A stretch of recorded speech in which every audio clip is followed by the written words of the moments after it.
At my dad's will reading, my cousin Derek laughed and said, "I already got the money and spent it, so good luck." The lawyer smiled and slid a folder across the table. "You might want to read this first." Derek's grin disappeared as he looked at the first page. The moment I walked into the law office, I felt something was off. The room felt heavy, like something big was about to happen. I sat at the long wooden table, my hands tight in my lap.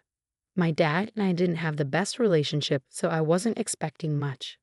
But I came to show respect. Derek was already sitting across from me, looking way too pleased with himself. He was dressed in an expensive suit, wearing a fancy watch, and had polished shoes. That was odd. Derek never had money. The lawyer, Mr. Grant, cleared his throat. "Thank you for coming. As you know, Mr. Porter's estate will be divided according to his wishes. Any questions?" I stayed quiet. Derek smirked. "Nope. Let's just get this over with." Something didn't feel right. Mr. Grant started reading. My father had left a lot of money and property meant to be shared between Derek and me.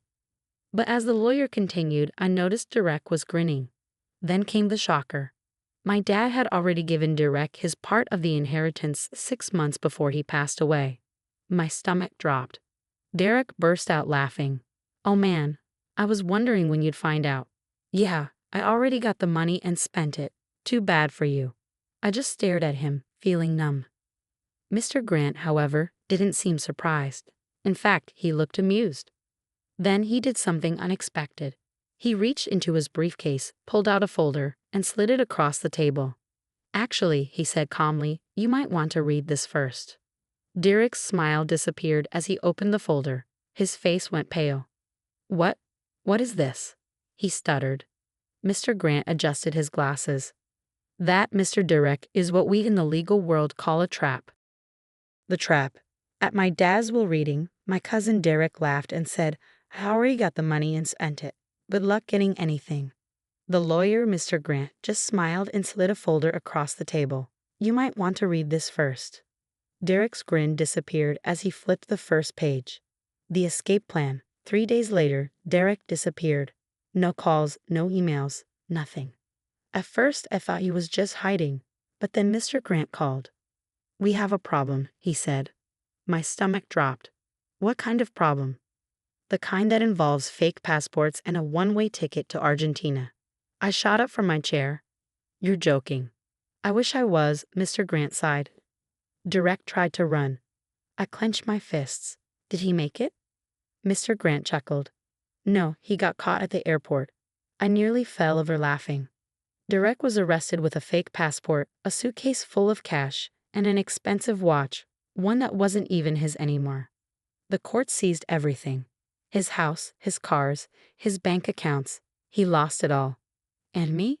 I got exactly what my father wanted me to have. Everything. Derek's revenge.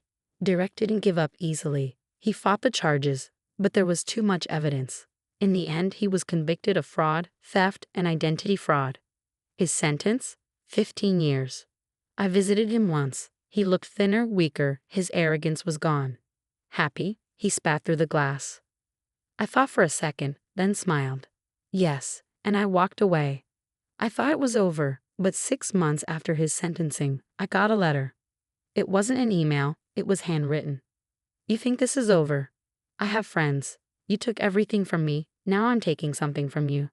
No signature, just that one chilling sentence. At first, nothing happened. Then, one night at 3:00 a.m., my alarm blared. Someone tried to break in. By the time the police arrived, they were gone. But they left something behind. A single playing card. A joker taped to my front door. The counterattack. I went straight to Mr. Grant. "He's in prison." I snapped. "Yes," he said grimly, "but he still has people on the outside." That's when I made my decision. If Derek wanted a war, I'd give him one.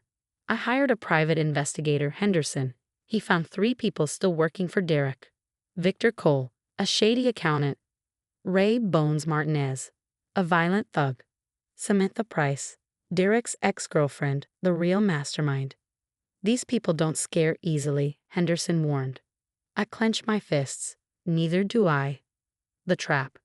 I made it look like I was about to move all my money into one vulnerable account. It was a lie, but the right people heard about it. 3 days later, Samantha Price showed up at my bank, trying to withdraw money with fake documents. What she didn't know was that the account was flagged. The second she handed over the paperwork, the alarms went off. She was arrested on the spot. And then everything fell apart. Samantha cracked fast. She flipped on everyone. Victor was arrested for fraud. Ray was caught with illegal weapons, and best of all, Derek had been running everything from prison. When investigators searched his cell, they found his entire plan written down. How he was going to steal from me, ruin me, even go after my family. That was the final nail in his coffin. Derek's 15-year sentence became 35 years, no parole. I didn't visit him this time, but I did send a letter. It was short and simple. Checkmate. I never heard from him again.